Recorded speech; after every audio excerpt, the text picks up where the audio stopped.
Bonjour à tous et bienvenue dans cette nouvelle vidéo. Dans cette vidéo, on va parler du théorème de Thalès. Je vous recommande vivement de regarder cette vidéo si vous préparez le brevet. Effectivement, c'est au programme du brevet.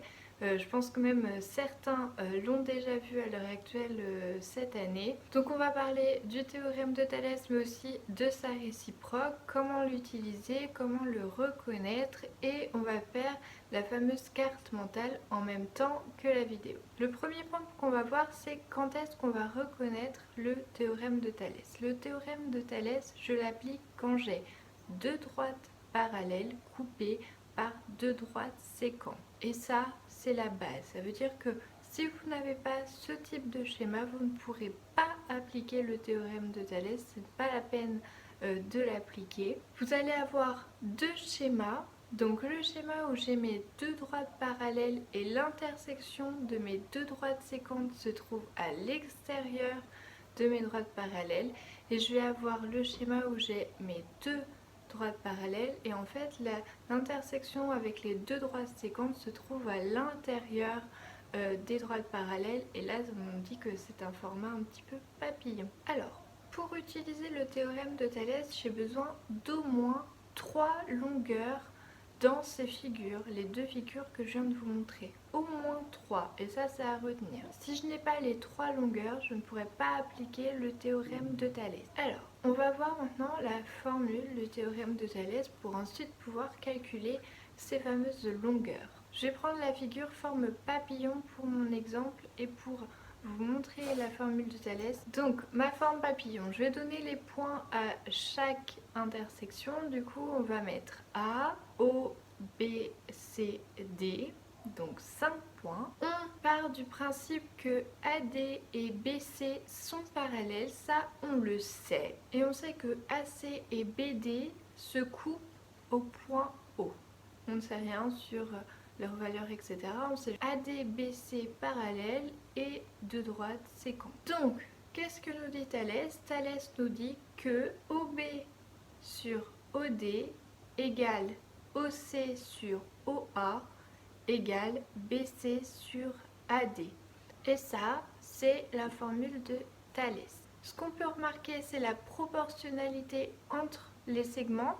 Et donc maintenant, on va voir la méthode sur comment utiliser le théorème de Thalès. Donc la méthode, quand vous êtes en exercice, le premier point, c'est énoncer le théorème et écrire les rapports qui sont égaux. Ensuite, dans un second temps, vous allez remplacer les segments par leur valeur numérique. Vous allez rayer les rapports qui sont inutiles et ensuite vous allez réaliser un produit en croix pour déterminer la longueur que vous cherchez. Donc le point le plus délicat, ça va être écrire les rapports égaux. Pour écrire les rapports égaux, je vous conseille de suivre cette petite astuce donc qui est en plusieurs points.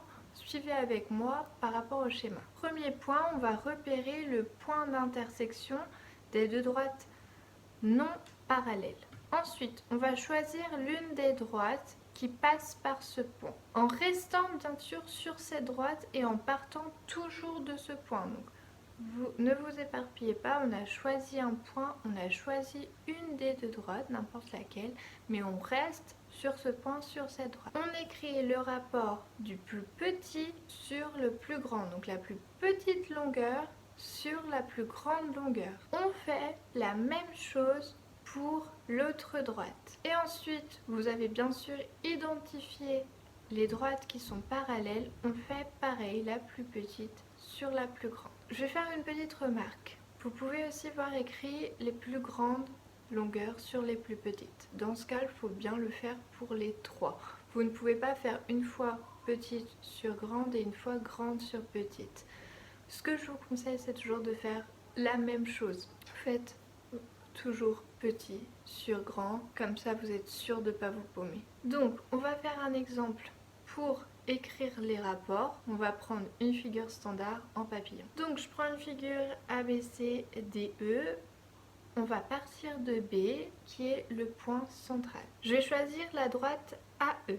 Donc, au niveau de mes rapports, j'ai bien BA plus petit, donc on va prendre BA sur BE. Au niveau de mon deuxième rapport, je prends la deuxième droite et ça me donne BD sur BC. Donc pour l'instant j'ai BA sur BE égale BD sur BC. Et à la fin, du coup, je mets les droites qui sont parallèles, donc ça me fait AD sur CD. Et ça me fait du coup BA sur BE égale BD sur BC égale AD sur CE. On va utiliser le théorème de Thalès quand on a besoin de calculer une valeur d'une longueur. On va faire un exemple ensemble qui serait plus du coup un exercice qui pourrait même être donné.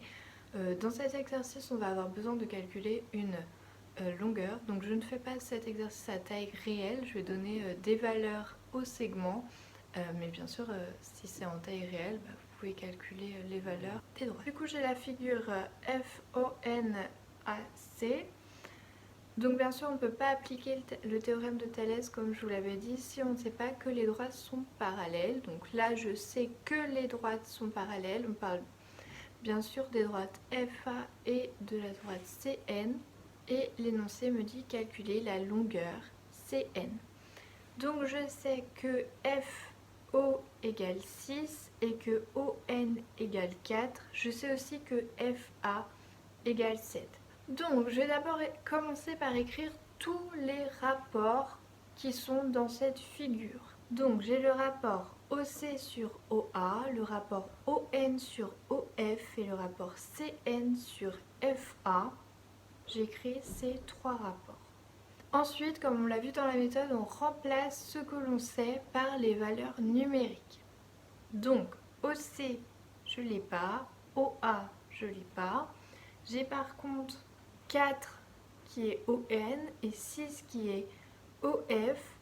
J'ai aussi FA mais je n'ai pas CN. Maintenant, c'est là où on va rayer le rapport qui est inutile et on va trouver la valeur qui nous manque. Donc ici, le rapport inutile, ça va être un rapport où en fait on ne sait rien, aucune valeur. Donc en fait, on ne va pas pouvoir déterminer aucune de ces deux valeurs. On va uniquement déterminer là où il nous manque le rapport où il ne nous manque qu'une valeur. OC sur OA est notre rapport inutile, donc on peut le barrer.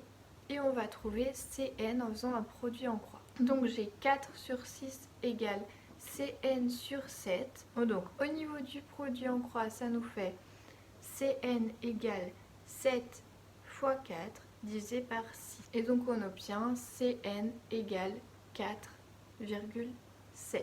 Alors on va faire un deuxième exemple aussi avec la forme triangle et non pas la forme papillon. Et pareil, on va déterminer une longueur. Donc ici mon triangle, je l'ai nommé OMKLN. Je sais que KL et MN sont parallèles. Ça je le sais, c'est dans l'énoncé. Et au niveau de ce que je sais de valeur de segment, j'ai KO qui vaut 8, MO qui vaut 4 et MN qui vaut 3. Et je cherche KL. Donc même principe, je vais écrire les rapports, tous les rapports même. Et donc ça me donne OM sur OK, ON sur OL et MN sur KL. Avec ces rapports, je vais remplacer par les valeurs que j'ai.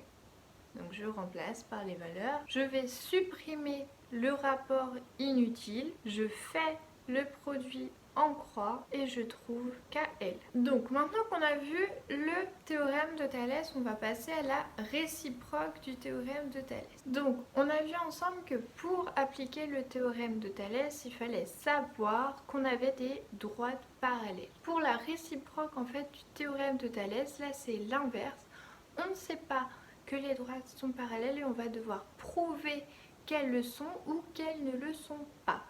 Donc on va partir du même principe, on va nous donner des valeurs par rapport à certains segments, on va écrire les rapports et selon si les rapports sont égaux ou pas, on va pouvoir dire si les droites sont parallèles ou pas. On va prendre un exemple, donc pour la réciproque du théorème de Thalès, il nous faut bien sûr 4 valeurs. Dans l'exemple, on va prendre une forme triangle, on va prendre la forme donc un triangle qui s'appelle VWXYZ et on sait que VZ égale 3, WZ égale 2, XY égale 6 et ZY égale 6.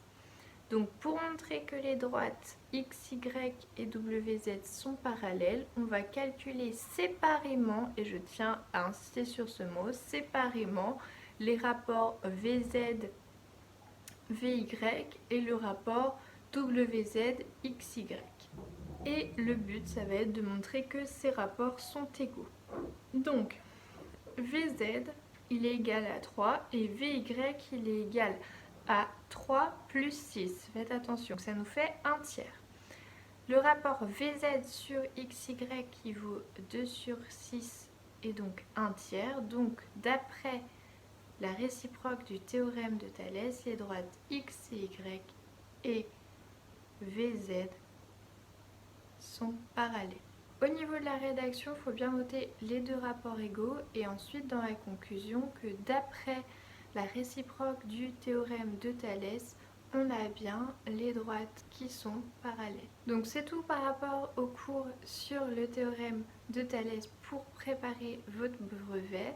Je vous ai montré toutes les méthodes liées au théorème de Thalès. N'hésitez pas à faire une fiche par rapport à ce cours. Je vous retrouve très prochainement pour de nouvelles vidéos. Je vous dis à bientôt. Ciao ciao!